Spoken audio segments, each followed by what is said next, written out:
Welcome to another edition of the Basketball Teacher Podcast. Our mission is to bring you discussions on a wide array of topics in the coaching world to grow players on and off the court. You can connect with us on YouTube, Facebook, and Twitter, and also reach us directly through email at basketballteacherpodcast@gmail.com. Now, here's your host, Coach Mike Hernandez. Welcome back, and thank you so much for joining us wherever you are and on whatever platform you're listening on. Your support, as always, is so greatly appreciated. So today's topic is one that is going to be very topical by the time that this episode is released. We are going to be talking about tryouts. We're going to be talking about the preseason and all of those things that lead up to creating our team that we're going to have for that season. And for young coaches, I think that this is going to be a great opportunity for them to get some insight into preseason and tryouts and maybe some ideas that they can use. But then also for experienced coaches to kind of reflect on their own practices and think about the things that they're doing, and maybe they'll pick up some ideas for them to use along the way with this interview as well. So to help bring insight into their process, I am very happy to be joined by Coach Danny Gallagher. Coach, how are you today? Great. How are you, Coach? I am doing really well. And like I said, I think that this topic is so beneficial because there's so many ways to go about the preseason and conducting tryouts and picking the team effectively that really interested to get your perspective on things and how you go about doing it. So let's go ahead and start, Coach, with your introduction. Where has basketball taken you? Where's coaching taken you? And where are you currently at right now? Okay, well, I just realized earlier this month that when I went back and added up the years, this will be my 20th year in coaching. So Oh, wow. I was pretty shocked with that. Yeah, I started the year after I graduated high school with coaching a CYO team in Cleveland, Our Lady of Angels, and I had coached there as an assistant for 3 years and then 2 years as a head coach.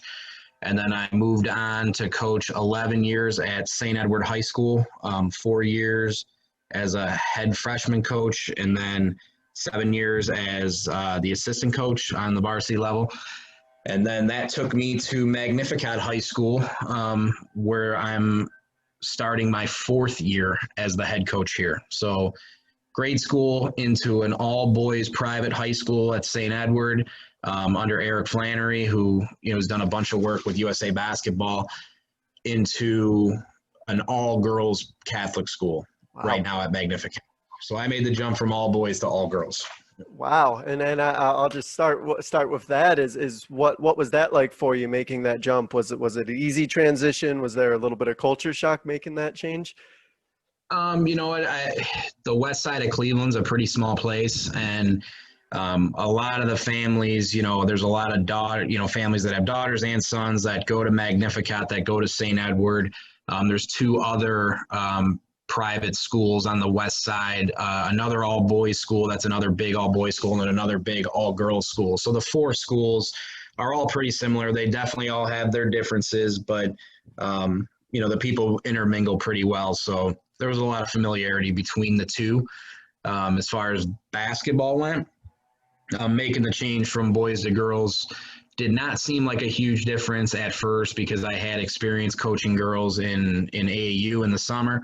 But the more time I spend in it, there's definitely some differences, both good and I don't even want to say bad, just different. Right. And I think that does help, like you mentioned, kind of having the familiarity with some of the players, with siblings in the community in that area. But yeah, definitely an adjustment going from those 2 situations. But it sounds like you enjoy both, and it sounds like they're both fulfilling for you, and that's great. And one of the things that you also mentioned was some of the work that you do with AAU. And so I wanted to ask that before we got into our topic about your work in the high school as well as in the AAU setting. Since you do work and are affiliated in both areas, what do you notice as the biggest differences in the way that those two are run? And to add to that, are there things that you think high schools can learn from AAU, and can AAU also learn from high school? Yeah, I think it's a really good question. Number one, because I'm on both sides, you have to show respect to both sides. Okay. So, during the high school season, I truly believe that, the AAU coach should be there to support the girls, but should never get in the way of the high school coach.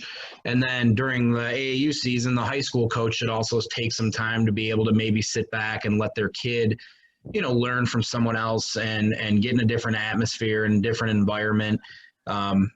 Because I honestly believe that, being able to go into different environments is good for kids. So number one, I think it's really important for both sides to work well together. As far as some of the stuff that I see, on the AAU side, I believe for the most part, programs focus on getting kids to the next level. So, they're trying to go to events where kids are getting exposure and they have limited time to do that. And, it's almost like, playing the lottery a little bit, where you go away for a weekend and you're really hoping that you play really well because that's your opportunity to play in front of colleges. And then there are programs, and the program I'm involved with, we are just trying to provide a service where kids aren't necessarily focused on that.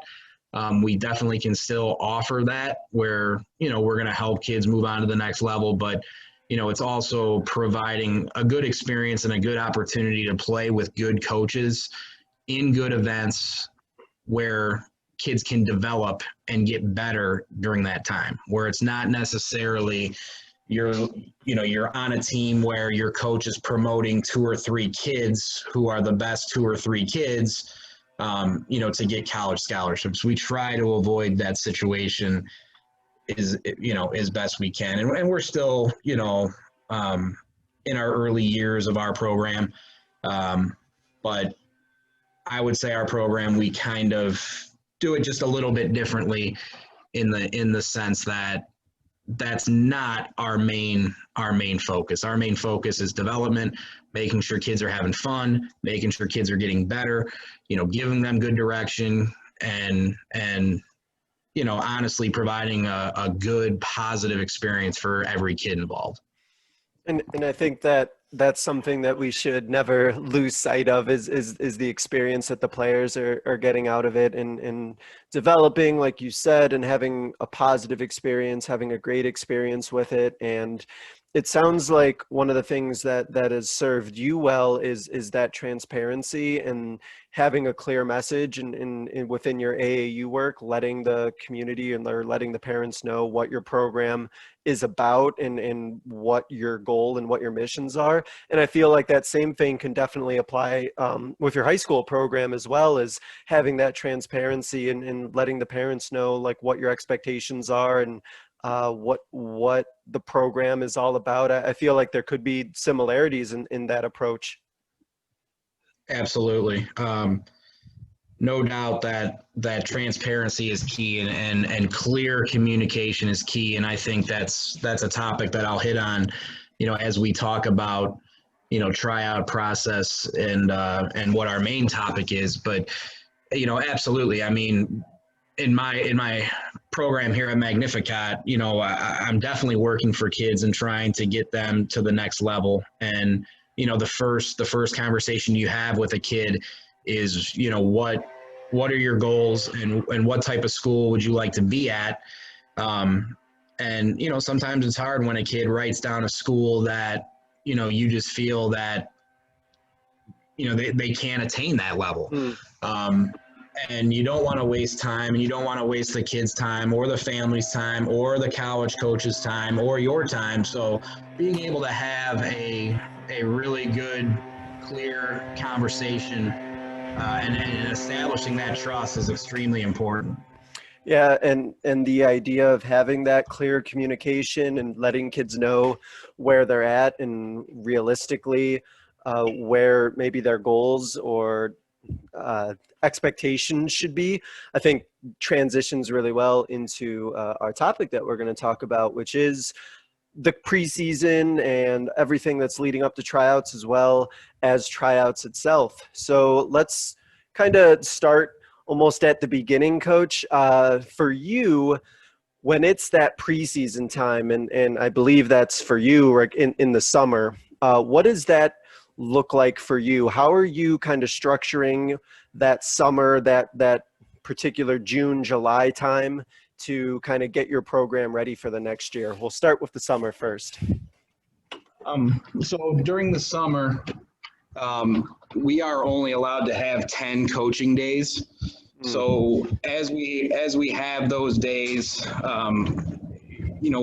we've taken some time to evaluate what we were good at the season before, some of the things we need to work on, and then especially, what type of style do we feel will be, the best fit for us to be the most successful in the following season. So as we prepare for the start of the summer, back to, clear communication and making our kids realize and know where they stand. We have meetings right at the end of the season. We have exit meetings, and then right at the beginning of the summer, we sort of lay out to our kids where we think they will fit best in our program. So that happens right away before we really start anything in June. And so those players, do they then in that summer, do they already kind of know like, okay, this is what I need to work on, this is where coach sees me, and if I want to move to this certain role, or if I want to get to this level, these are the things that I need to do? Is that kind of what happens in those conversations? Yeah, so we lay all of that stuff out for them, very specific as to what we want them to do, what areas they need to improve upon, what they can do to improve upon it. And then I'm lucky enough that I have a big staff, and it's also an experienced staff. So we sort of break up our kids by position, and different coaches take different positions and work with as many kids as possible all summer long on those things. So once we start in June, we tend to focus more on technique. So if someone needs to, tweak their shooting form, we'll start doing that. If it's, footwork, moving into a shot, we'll start working on that then. And, that process sort of changes as time goes on. And so it sounds like that's really beneficial for the players, because it's laid out to them. There's no real guesswork as to what they need to be doing and what they need to be working on, and then it kind of puts the onus on them that this is what needs to happen, this is what you need to be doing, and hopefully if the players do those things, then good results will happen. And so as that's going on then through the summer, now as we get into the months leading up to your tryouts and the real preseason time, do your expectations or the way that you conduct things in the preseason, does that change based on what's happened in previous seasons, or are there things that stay consistent that you do in the preseason no matter what? I kind of want to get your thought process on that first. We try to keep things, with some continuity for sure. So in the preseason, once August is a mandatory dead period in Ohio under normal circumstances, which we aren't under right now, but right. So we would normally get started the first week of September, and we would start again with meetings just to recap the summer, kind of go back on what was discussed in the kids' meeting before, and see what they've done and see where they're at and see what they need to continue to focus on. But by that point, we start shifting gears into, all right, we're hopefully you've done enough work where your technique is down. Now we start switching into volume. So we want to get as many shots up as possible, or if it's ball handling, we want to get as many minutes as possible doing ball handling drills. So, those meetings sort of started off. And then as far as our structure goes, what we've done is for the first couple weeks, we'll do 3 days of weightlifting. And then 2 of those days we'll also play open gym, and that'll be for the first 2 weeks. And then once we kind of get 2 weeks in where the kids are more acclimated again, they're sort of used to the start of school by that time, we'll start our conditioning program as well. And so with that preseason program that you're doing, the structure is definitely in place. And you mentioned especially that getting shots up is something that's really important to you. Has that always been something that's been important to you in the preseason, is making sure that players are getting enough shots in? Yeah, so that's something that has definitely changed over the years, and we've definitely done used different strategies towards that. When I took over at Magnificat, it was tough in a sense that I was coming from a place that was really successful, and the kids were motivated to be in the gym all the time because they understood what they had to do to be successful at the level they were at. When we came in here, this program has definitely had a lot of tradition and has had a lot of good teams. I think in Ohio, girls basketball has evolved so much that it just made it that much harder for this program to be successful at the level we're at. So we're in Division I, we're at the top level. So there just needed to be some adjustments to what you do. And, for a while it was, they could just practice and they had enough talent and they could win games and they can go far. Well, that's not the case anymore. Yes, we still have talent, and, it's a big school and we draw from a big area.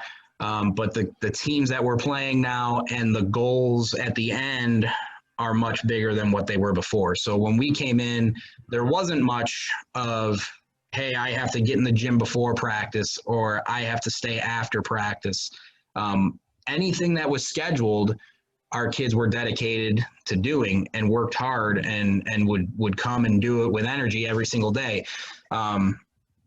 One thing that we really needed to get through to our kids, and in our first year, it took a full year, a year and a half, to make them realize every other team in the state is showing up for practice every day and doing those sort of things. It's, if we want to get better and compete at the highest level, what are you going to do on your own, or what are we going to do extra to get us to that point? And once that clicked, it sounds really obvious, but once that clicked, it made all the difference in the world for us. And, when we took over, we had a really tough schedule, and we didn't have many upperclassmen. We had 3 seniors our first year and 2 our second. So we had a combined 5 upperclassmen.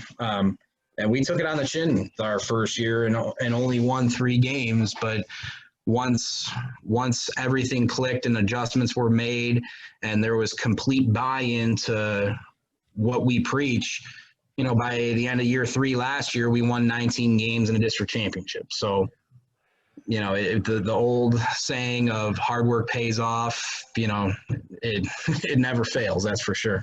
Well, that's definitely a concern that I know a few coaches have about, the preseason and the off-season workouts is having that buy-in and making sure that the players are coming in and putting in the work and doing the things necessary to be successful. And so just to kind of reiterate what you were saying is that it seems like it took that maybe that first year for your players to realize, like, oh, this is what everybody else that we're playing is doing. They're putting in all this work, and it sounds like that's what it took. Is it took them, to, like you said, kind of take it on the chin and realize, like, oh, I guess if we want to get better and not keep going through this experience, we better start putting this work in during our own time and during the preseason. And so it sounds like and you can clarify this for me as well. It sounds like for maybe new or younger coaches who are worried about that buy-in,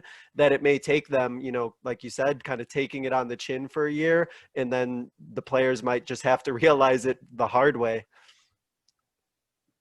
Yeah, absolutely. I mean, in anything that you do, you have to believe in yourself, and you have to have a plan, and you have to stick to it. You can't panic and keep second guessing yourself all the time. I mean, you have to say to yourself, you were hired for a reason. You made it through an interview process for a reason, and you have to have something on your resume or in your background where whichever school it is that you apply to believes in you. And you just have to keep remembering that in your head, and stay optimistic when you're going through tough times, and never let negativity creep into your team, because once it does, it makes it that much harder. And I talk about the first year all the time as being a tough year, but honestly, it could have been the most enjoyable, because I got to watch a group of girls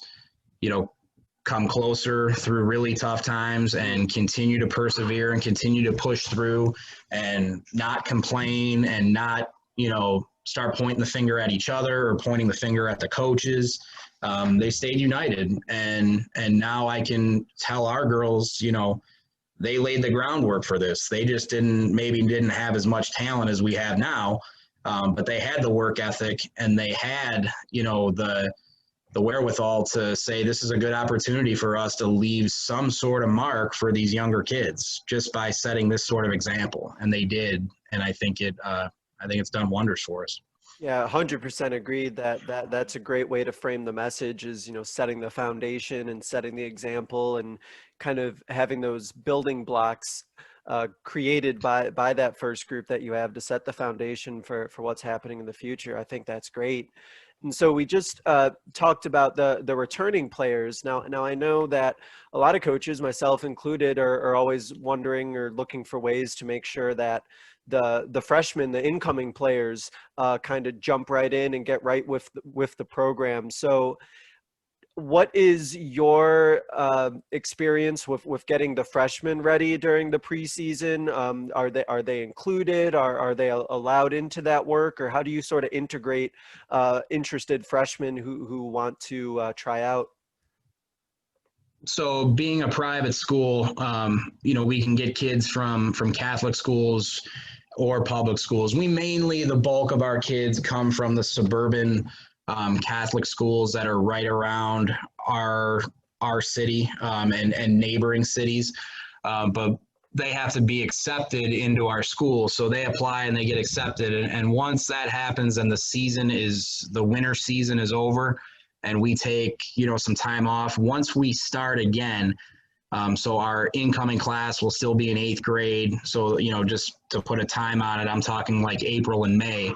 We'll start having them come in and work with our kids. And when we work out, I do my best. When we haven't been able to do it during COVID, this year's been a different year, but when we can, I try and have our entire group work out together. So it's you come in day one and you feel like you're a part of the entire group. It's not a varsity group, JV group, freshman group.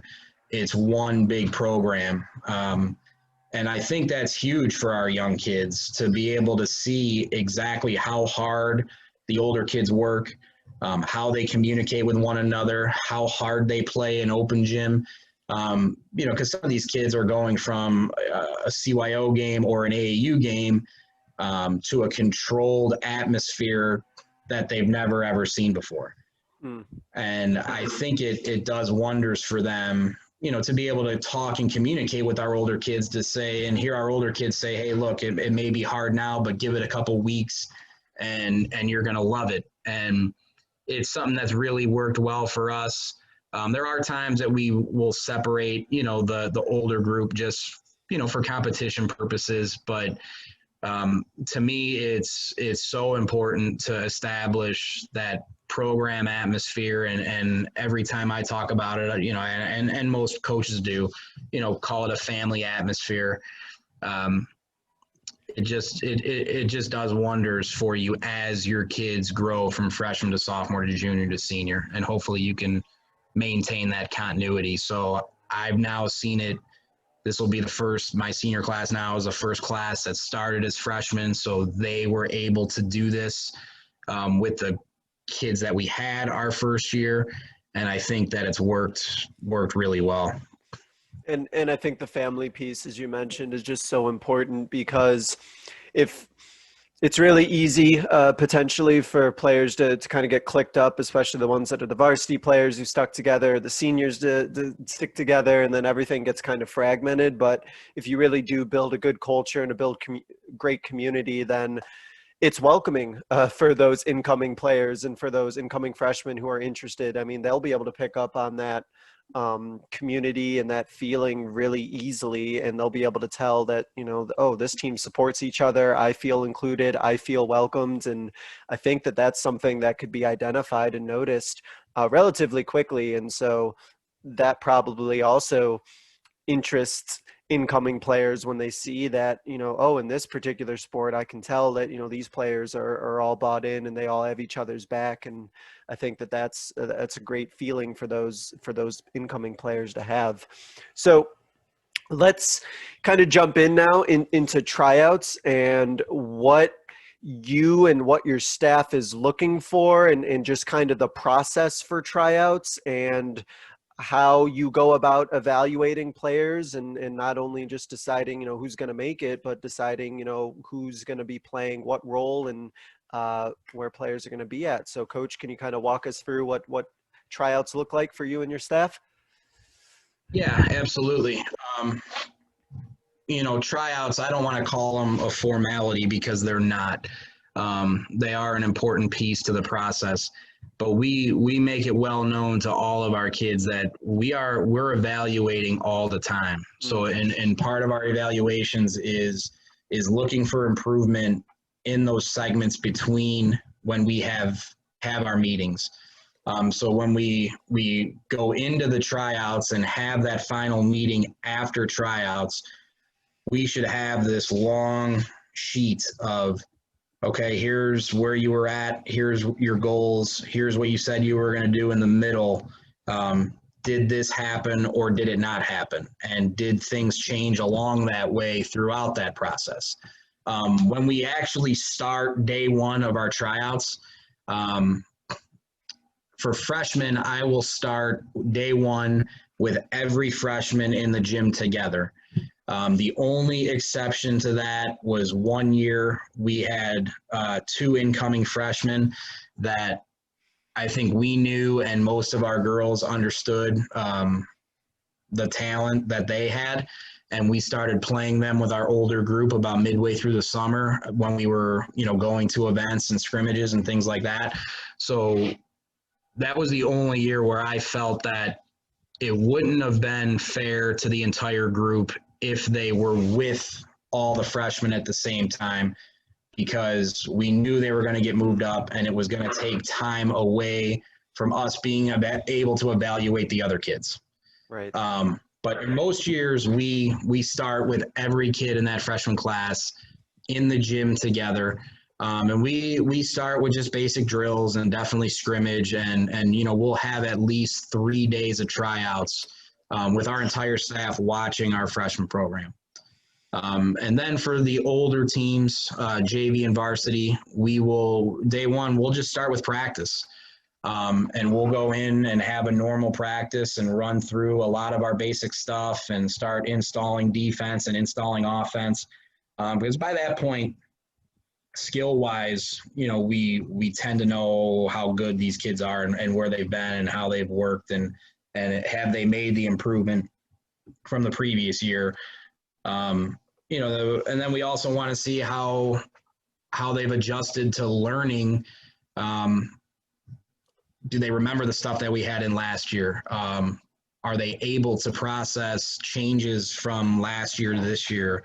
Is that going to be an issue for us? So, we're looking for all of those things, right away, day one. So it sounds like then for your older players, the ones that are on JV and the ones on varsity, it's almost like the tryout is, let's see how much you've improved, let's see where you're at, and let's see where your role is going to be, and where it is that you belong, because you already kind of have a sense of what their skills are, and what they bring in the table, and it's more an evaluation of their improvement and their possibly the new role that they can have. Yep. Absolutely. And did they do enough to establish a role that's going to be, important for the team? And if they didn't do that, and if we still have a spot, are they going to be able to fit that role where, they know, communicated to them, you're not going to play that much. But are you still going to be a good teammate? Are you still going to cheer on your teammates every day? Even though, it's hard to say to a kid in the beginning of the year, you're just not going to play. Even if they work really hard during practice and improve the year, we might be able to give them a chance. But most times that's not the case. Are you going to be happy in that role? And I think it's just extremely important to make that clear from day one. And there's been years that I've walked out of those meetings and felt like, man, I nailed that. I explained that perfectly. And sometimes kids still don't understand it. And there's other times where maybe I thought I didn't explain it that well, but the kids get it. And that's where just clear communication is so important, and continuing to do that throughout the season. Right. Yeah, 100%. The clear communication piece, and making sure that players know exactly what you saw and exactly the role that they're going to play. 100% agree with how much sense that makes. And so, has this approach with the way that you've done tryouts, has it changed over the years? Are there things that you originally thought or originally did, and then you changed your mind on, and decided just weren't as useful anymore when conducting tryouts? I would say that we have not changed that much. I think our first year we did more skill evaluation, and then, just said, all right, this is kind of a waste. We don't need to do this. Let's jump into actually practicing and really get started with the organized basketball piece of it. And so when you're let's go back to the freshman, the piece with how many typically, I know there's no such thing as a typical year when it comes to tryouts, but how many girls do you have at the freshman level typically come out that you have to choose among? We'll normally start as I said before, when we start in April or May of when the kids are in 8th grade, there's been years where we've had 40 freshmen, which is a lot for a girls program. Yeah. Even for a guys program, it's a lot, but and that makes it hard. But I will say that you do get a lot of drop off once they realize the time commitment that needs to be put in just to make the team. I think the most we've ever had at tryouts, I think I had to cut 8 one year, so that number kind of gets cut in half by the time it rolls around. But each year we seem to move up, 3, 4, 5 freshmen to JV, and then keep a team of 11, 12, or 13 each year. And so with that, I know that one of the questions that I've had in the past that I've worked with, and other coaches that I've had as well, especially when it's evaluating a new group, it may not be as new if you're familiar with them, but when evaluating a newer group like freshmen, it's tends to be easy to figure out the ones who are excelling and the ones who are doing well as the ones on the other end. But then there's kind of like a group in the middle that it's a little bit difficult to figure out who is who, and like who's going to stand out or who has ability in the middle of the pack when they all look somewhat similar. Are there things that you notice, or are there things that you've done or seen that immediately stand out to you and help you recognize, like, oh, this player has this skill or this ability, or things that a player does that helps them kind of stand out from everyone? I think things to look for, and this is geared more towards the girls' side of basketball. You have to have a knack. I mean, you need this on the boys' side too, but on the girls' side especially, you need to have players who have a knack of just knowing how to put the ball in the basket and knowing where to be. So when I'm looking at a middle pack of kids and looking for a separator, it's not necessarily the kid who, makes a few fancy moves and tries to force himself to the basket. It might be the kid that understood, to move from the wing to the short corner because that's the open area and that's where they're going to get a pass and be able to score or make a basket. So just looking for the little things like that will fulfill those middle roles. Okay, you already have your top players, or at least in your mind you have your top players that can do the creating and do the scoring. You're looking for the kids who can fill the roles and do the little things. Yeah, and that makes a lot of sense, that we need baskets, especially in the girls' game, for some girls' games that are a little bit on the lower scoring level as well. If you can have those players who can just put the ball in the basket, it's super beneficial. And it sounds like, as I was thinking about a couple of your answers and the way that you conduct your tryouts, that you have either never done or have completely gotten rid of the typical drills that I remember about the layup lines and the stationary, the dribbling two balls up and down, or things of that nature. So I don't want to put words in your mouth, so I'm just asking, do you not find there to be really any value in that, or would you suggest that coaches maybe kind of get away from that because it's just not something that's useful? I'm just curious about your perspective on that. I think one thing that we have now in basketball, and I've heard a lot of people use the term workout warriors, where kids have just become good at those drills. So you can watch a kid, do a skill workout and you go, oh my gosh, man, that kid's really skilled. But then when the lights come on and there's a defender in front of them and there's help side defense and there's a defense rotating or a defense trapping, all that stuff changes. So I'm not saying that those drills are useless. I think you can use those as a warm-up and a startup point, especially at the freshman level. But I think as much gameplay and game situation stuff as possible is extremely important, because I think that's where in a big number you can miss a kid or two who has some potential and who is a gamer. I 10 out of 10 times I'd rather have a kid who's a gamer than a workout warrior, or if that's how you're describing them. And it may take you 2 or 3 days to see that. But if you only scrimmage one of those days and that kid has a bad day, you're probably not going to keep the kid. Right.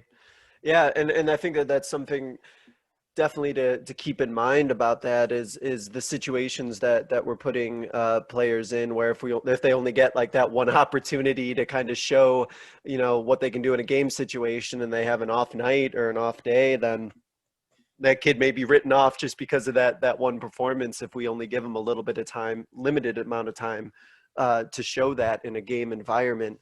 And that also leads me to think of another question that I was curious about with your players at the upper level, if it's more of a practice environment during tryouts.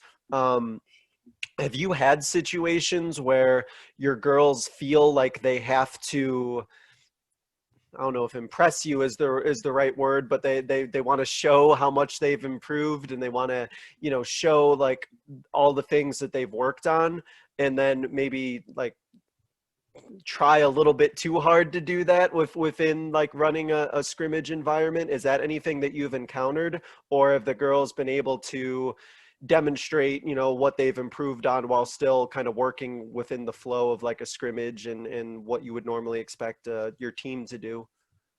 Yeah, I think I haven't really run into that because of how much we stress the importance of teamwork and sharing the ball and being a good teammate, and making the extra pass and then making the extra pass again.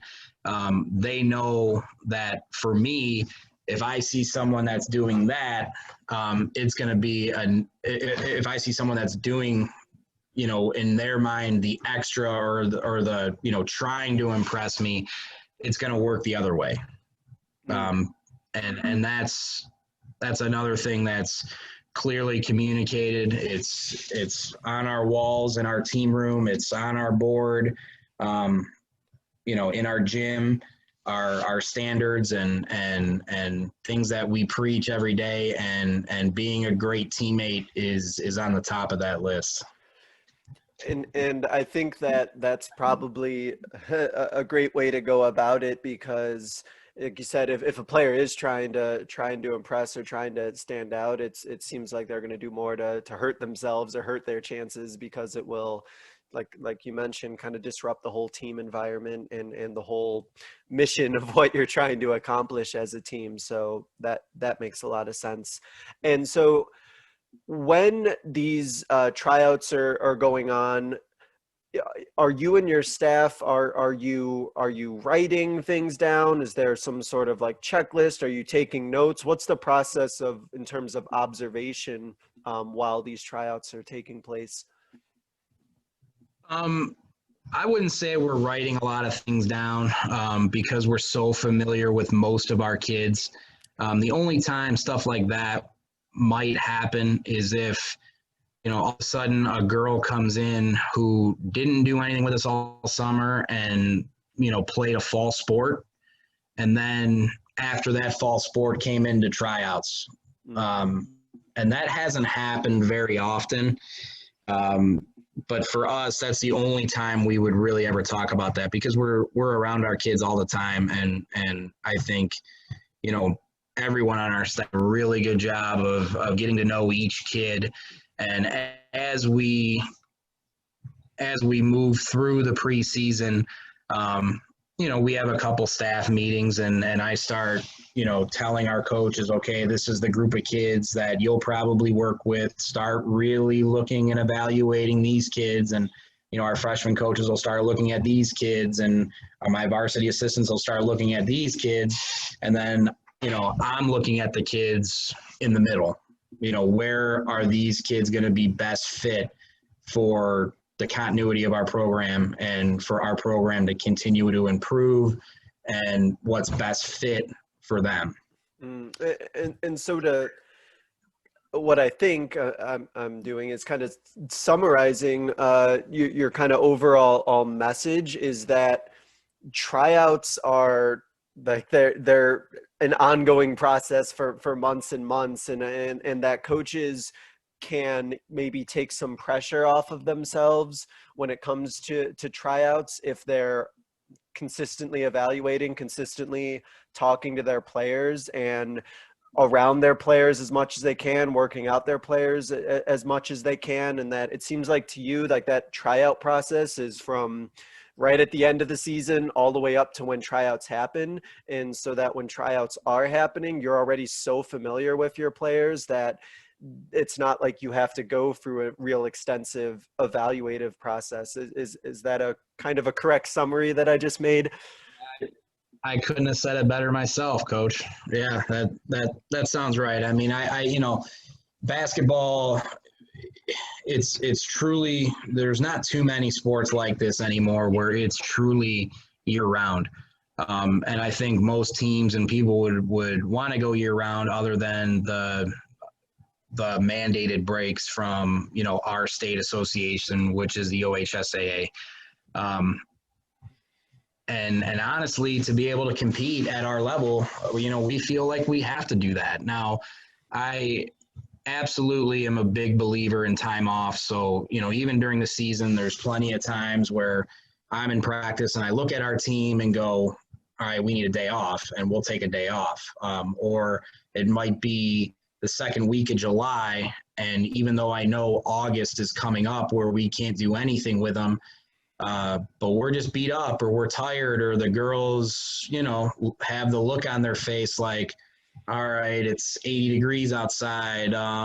It's sunny. I want to be by the pool. I want to, have fun. I mean, I can see that. And I never want to, take that stuff, those experiences of being a kid away from our kids. Yeah.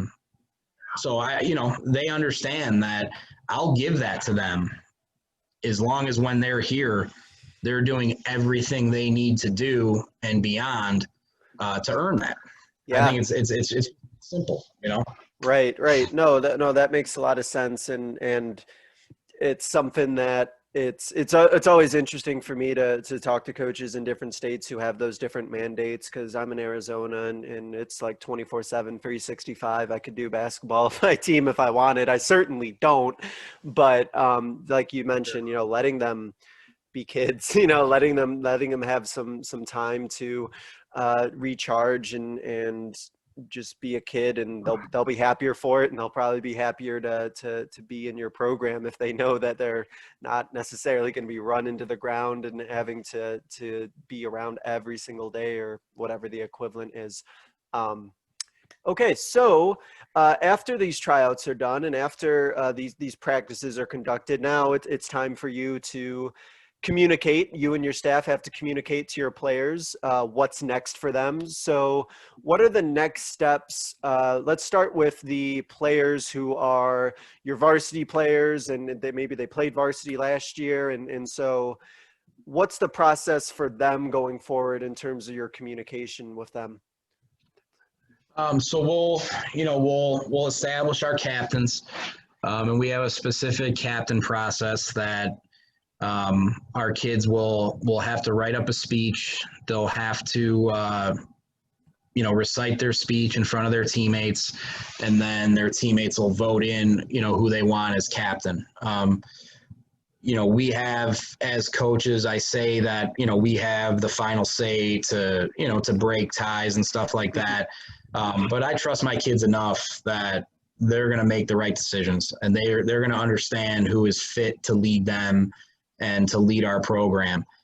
So that'll be one of the first things that we do. And honestly, that's typically day one. If there's sometimes we even do it earlier. Like this year, we're talking about it already. We're 5 weeks from what would be the start of our season, and we're talking about establishing captains next week, just to have it done.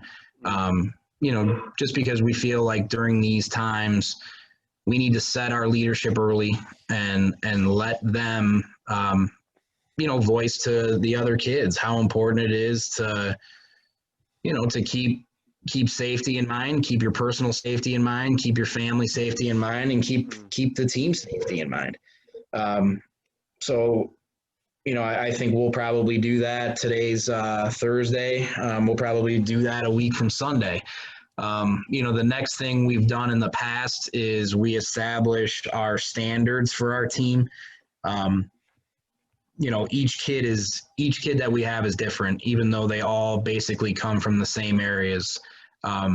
But each kid's different and their situation's different. So I don't like to make rules and set the same rule for every single kid when every single kid's background is different, and you never know what they have going on. Some parents might be divorced.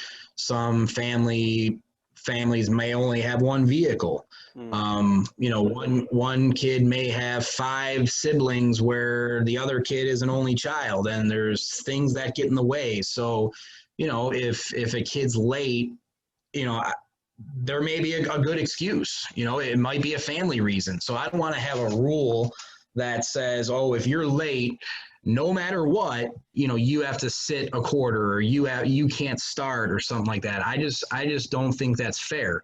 So what we do is we have our kids come up with Magnificat basketball standards. You know, this is something that I definitely learned at St. Ed's when I was there under Eric Flannery, who got it, you know, through his work with USA Basketball, and USA Basketball did this when, you know, they wrote Coach K wrote the book, The Gold Standard, and a lot of this came from that.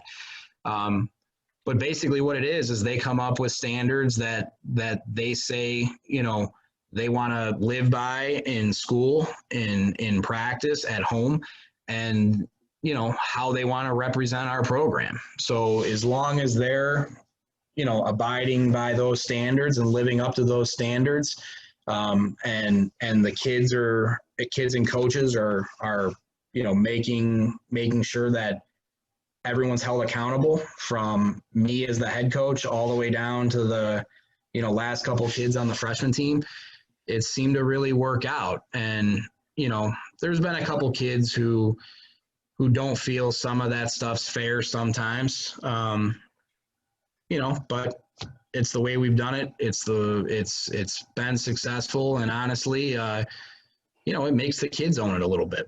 Yeah, and I think that I've noticed personally a lot of success in having those expectations and standards when the players feel that they can also hold their coaches accountable, just in the same way that coaches are holding the players accountable. Yeah. It kind of helps with that buy-in, helps with that ownership, where the players feel like they have a little bit of power and they have a little bit of say as well. So a couple quick questions before we hit our concluding segment.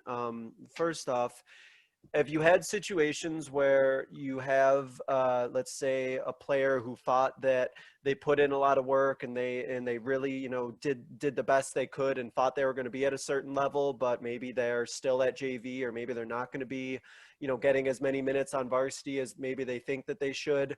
Is that conversation, I guess, how does that conversation go, and what is the message that you're communicating with players who feel that way? Well, and that's exactly why we have as many meetings as we do. Mm-hmm. So you don't lose track of that. And I'm not saying we're perfect at that, because there's been a couple times where, you know, either we missed a kid and that's a major mistake, or the message wasn't clear enough the first time, or, you know, as I'm watching practice, I think, wow, this kid is playing pretty well and doing pretty well. There's no reason to really talk to her. And then come to find out a couple weeks later that they weren't doing that well, and they were confused, and they didn't understand why they weren't playing. So just, you know, it's like a broken record, but just maintaining that open line of communication. And every kid's not going to be happy. You know, you want, for me as a head coach, sure, the goal is I want every kid to be happy. I want every family to be happy. I want every, you know, parent to be happy. But if you're spending all your time trying to do that, there's no way that you're putting enough time in to preparation and putting enough time into being the best your team can possibly be, because it's impossible to make everyone happy. It's absolutely impossible. People don't always I think what coaches need to realize is people don't always have to be happy with what you say. But you have to say it. You have to let them know where they're at and why. And at least then parents can say, well, you know, we feel this coach worked hard. We know he's dedicated. We know the staff's there all the time. They laid out to us this schedule. They've stuck to it, and they've updated us along the way. Maybe we think they're wrong, but it's hard to argue that. It's hard to argue against that. You may not like it, and you're not always going to be happy in life. But, you know, Well, what's that goes. real is different. Well, that goes into kind of something you've mentioned a couple times, is just your own just transparency, and you being consistent, and you and your staff staying true to your words. And I think that that just helps a lot in those conversations when you have, Yeah. kind of that reputation that precedes you and that reliability there. And so I think that transitions pretty well into that final question, which is that the same process then that goes for players who don't make the team, for when you do have to make those cuts? Is it the same sort of conversation of here's why, and here's what would need to happen if if you want to try out again, or what's the process like for that? Um, Honestly, I haven't had to go through that yet. Really? Yeah, there hasn't been that situation, quite yet. I guess the closest thing would be to a kid who is unhappy with their spot and just keeping them, focused on stuff that they can do, um, to try and get better and try and get time. But I think it's equally as important, like if you know and understand that they just don't have the talent at the level that you're at, to not create any false hopes. And that's something that I've definitely learned. You can't just continue to say to a kid, work really hard and everything's going to work out. There has to come a time where every kid has a ceiling. And you got to be honest about that. And again, it might be a time where they don't agree with you or their parents don't agree with you. But if you hide something like that, that can get you in a lot more trouble. Well, it's goes back to what you just said about, you're not necessarily going to be making everybody happy, and that not everybody is going to be happy with the decisions you make, or the conclusions that you come to. But you bring up a good point, though, in that it is kind of easy to almost fall into that trap of if you're trying to make everybody happy, and then you say things like, well, just keep working hard. But if you say something like that, then it's not really that measurable. And if Right. a player may have worked really hard and they may have done really a lot, but maybe somebody else who is more talented also kind of worked hard, and now they're still above them. And so you kind of get caught up in that situation. And so it seems to me then that, just kind of wrapping this all up in a bow, is that really having that consistent, clear communication and with those players throughout the process. And like you said, not necessarily saying something just to placate that player, or to, bump them up in the moment, but really being honest with them. And it sounds like to me that things have run pretty smoothly when you've had those conversations, even if there is a little bit of a initial discomfort at first. Yeah, definitely. And it's a learned process. I mean, I can't say that I've been perfect at it, but I've tried my best. And I know, when you do that, you can sleep at night when you're dealing with kids. If something's on your mind constantly, then you probably made a mistake. And at that point, it's, if you still have the opportunity to fix the mistake, fix it. If you don't, learn from it and do your best not to make it again. Because again, from what we said from the start, we're dealing with kids and we want to create the most positive experiences we possibly can. And I think that's, one thing that anyone who's involved in a program, and that's coaches, that's kids, that's parents, that's administrators, that's anyone, that's what they all need to realize is all coaches want their kids to have fun and have a positive experience. There's not one coach out there that doesn't want that. So people need to be understanding of that. Yeah, that's a great point, and especially the one about just making decisions, and just letting yourself be able to go to sleep at night, and know that you did the best you can. And like you mentioned, if there is something that's just kind of eating away at you, then hopefully you have the ability to fix it with that particular situation. But if not, then hopefully it'll serve as a learning experience to deal with it better, handle the situation differently in the future. So to wrap up, Coach, what I would like for you to share with our listeners is there a moment in your coaching career, it could be anything within your coaching career, is there a coaching moment of yours that you think others listening would be able to learn from?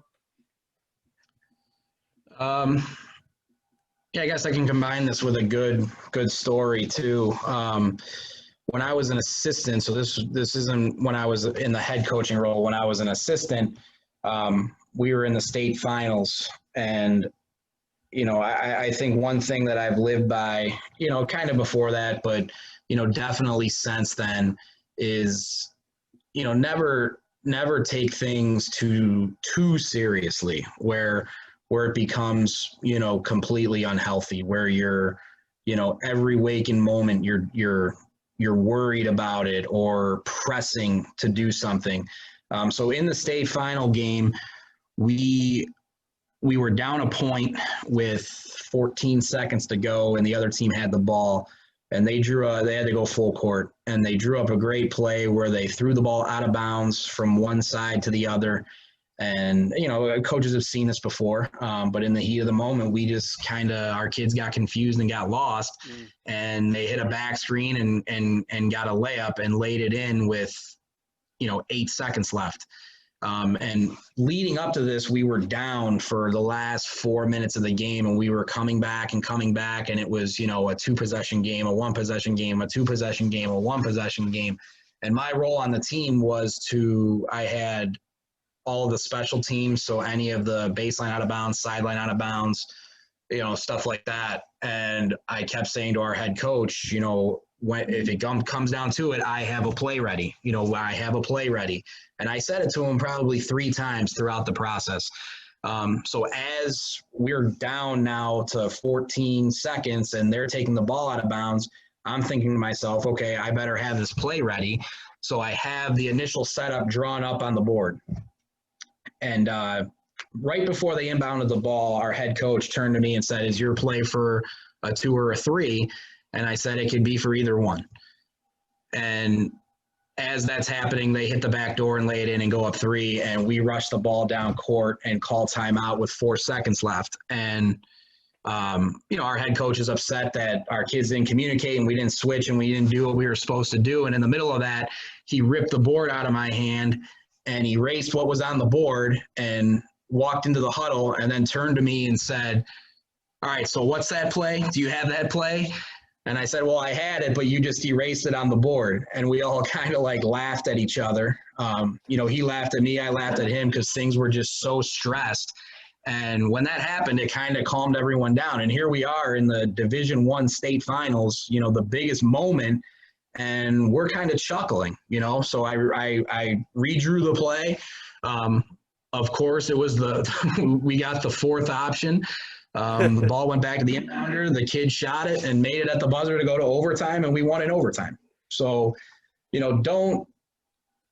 don't overdo things, I guess is my biggest message for people. Enjoy it. Enjoy your time with your kids. Enjoy your time with your staff. And just in those big moments, stay relaxed because, the ones who have done all the preparation are the ones who come out on top. Yeah, and with that story, that's great. It's kind of like if you're relaxed, I'm sure it helps the players feel relaxed too. And I think that Yeah. If everyone just took a breath, and it's really easy to get overwhelmed by the moment, especially for coaches. And I've had a coach joke with me about getting overwhelmed and the moment's getting really stressful. And, the joke's like, well, I'm a grown adult. And so, I can't imagine then what the kids might feel if I'm projecting all of this stress and letting it, really get to me. So I think just, taking a step back, like you said, and if you could, even in those biggest moments, have a laugh or just kind of take a deep breath. And I think it could help greatly. And it sounds like it worked out pretty well in that situation. It's a great story. So the final thing, Coach, is I give every guest a what I call a 60-second soapbox to kind of get out their final thought, their final idea, their closing message for our listeners. It could be related to this topic or just anything with coaching in general. So, Coach, I'm going to go ahead and give you the floor. Go ahead. I think this day and age, one thing that has to happen for all coaches, and this may sound really simple, but just continue to stress to your kids how important it is to be nice to each other. Be nice to other kids in the school. Include everyone in everything as much as you possibly can. Because one day you're going to grow up and you're going to look back and go, man, I was a real jerk. Or, man, I really mistreated that person. So I think as coaches, we have this role and a platform and an opportunity to mold kids and guide kids in many different ways. And you know, the most important role to me is to make sure, you know, that we're being nice to one another and we're building high character girls that when they go out into the real world or go to college and then go out in the real world, you know, they're doing the same thing to other people and just creating a bunch of positivity around. And I think that's a great legacy to have as a coach. I think that might be the best legacy that you can have as a coach is you help build great young people who in turn, you know, spread that greatness and the niceness to everybody else. And I think so many coaches would agree that just means so much to them and so much more even than anything that happens on the court is just the type of people that they help create and you know, like you said, just being nice to each other because you don't want to have your players to look back at you and just think negative things and think that they only cared about basketball and that was it. You know, I think every coach would love to have their players who had a great experience and then come back and see you and talk to you and tell you how great their life has been. And you know, I'm sure you've had this too. I've heard from so many coaches who their faces light up when they talk about, you know, former players who come back and talk about all the things that they're doing and thank them and everything like that. And yeah, just building great people, I think is honestly like the ultimate joy. So I want to thank you again, Coach, for spending some time to talk about just tryouts and communication and everything that kind of goes into that program building as you get ready for a season. I think it's really informative, and I think that there's definitely some clear takeaways that coaches can think on and apply about just being great communicators and being very open and honest with the players. And I think that's really helpful. So Coach Gallagher, I want to thank you again for spending some time. Good luck with your season going forward. Thank you for having me, and also thank you for everything you're doing. You know, things like this build the coaching fraternity, and coaches need to be united and need to be on the same side. So getting to learn this information, and I've listened to other podcasts and listened to other episodes that you've had, and you know, I always get something out of each one that I listen to. So thank you for continuing to do this to help build a coaching fraternity. Thank you, Coach. Really appreciate it, and 100% agree. It's great if coaches are working together and working to support one another so that we can all become better coaches to the players that we serve. So thank you for that, and thank you so much to all of you who listened. This was another edition of the Basketball Teacher Podcast. We will see you guys next. Thank you for listening to another edition of the Basketball Teacher Podcast. Make sure to connect with us on YouTube, Facebook, and Twitter, or reach us directly through email at basketballteacherpodcast@gmail.com. Take care, be safe, and we'll see you next time.